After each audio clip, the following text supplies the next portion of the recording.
All right, we're starting back up on the Evo 9. We got a few things to fix to make it street worthy, and then we'll be taking it on its first drive. In the last episode, I flushed out the power steering to try to get the pump to not whine as much and work better. But when you're turning, you still feel like a little bumpiness of like feedback from the pump or something. So we're gonna replace the power steering pump.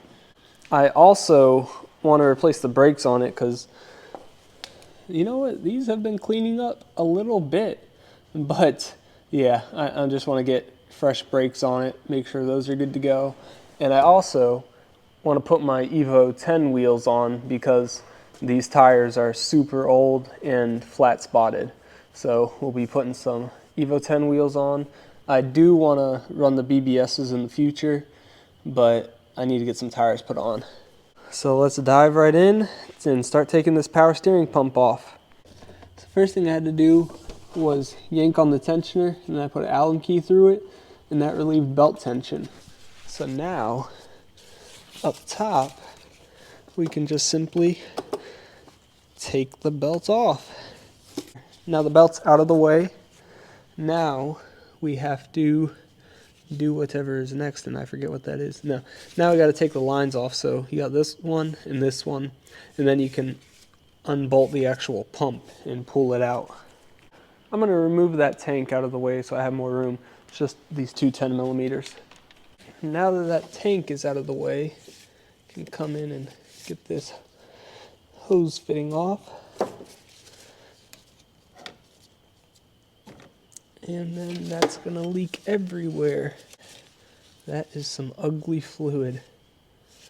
Now the other fitting just takes a socket, normal socket.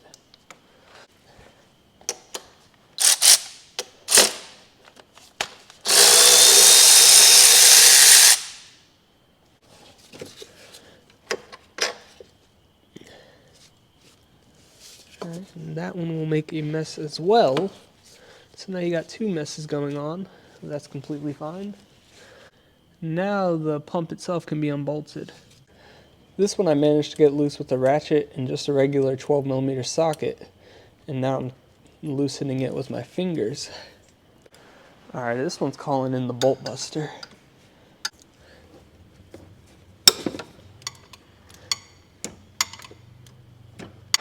There we go. Old pump is out.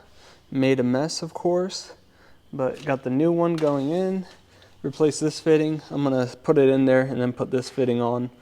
And yeah, then it's just buttoning it back up. It's pretty simple. One thing you do want to do is that insert right there. That's just like an alternator one. So you want to use some like a bolt right here and then some washers around the backside or a socket that's big enough so this can be pressed back through, and put a nut on the end, press it back through so you have room right there, because that's what squeezes against the power steering pump when you put it in.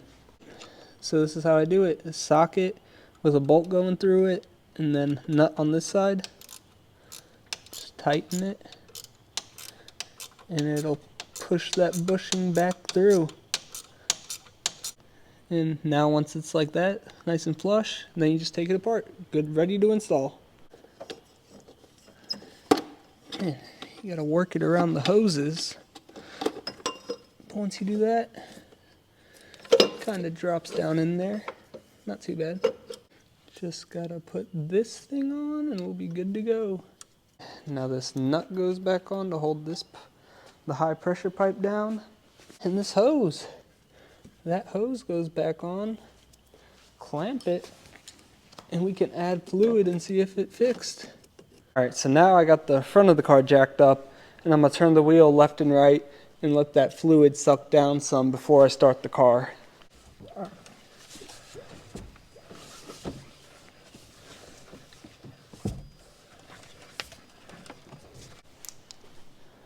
Alright, and the fluid actually overflowed.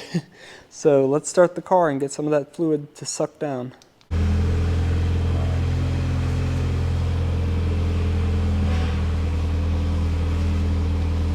far it's feeling pretty good, wow.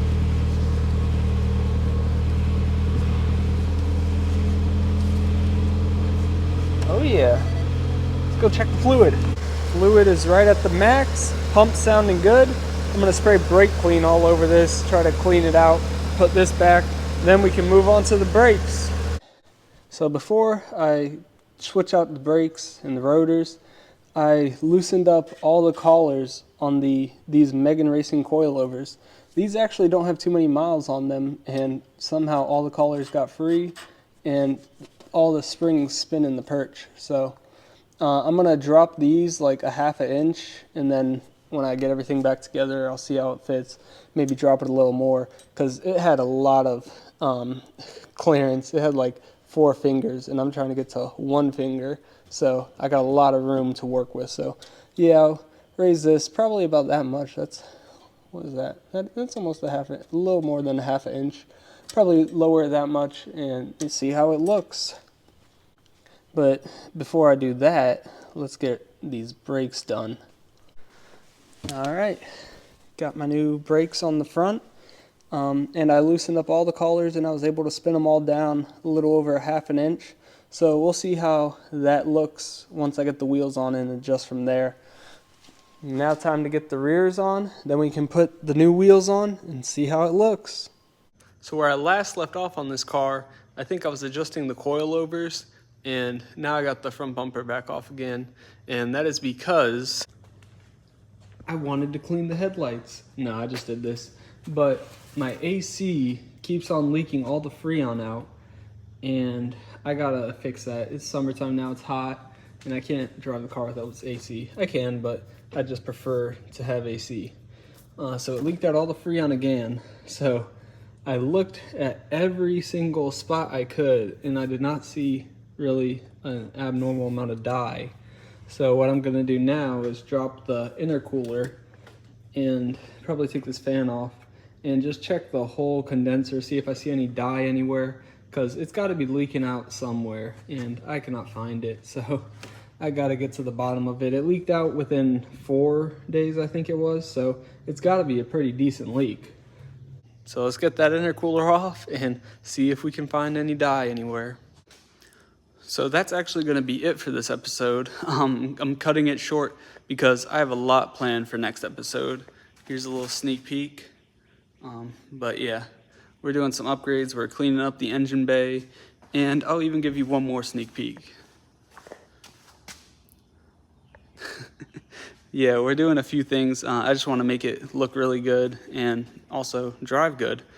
So next episode, we're going to do a whole lot, hopefully fixing some things, making the engine bay a lot nicer, and hopefully starting on getting it tuned. So definitely stay tuned for that.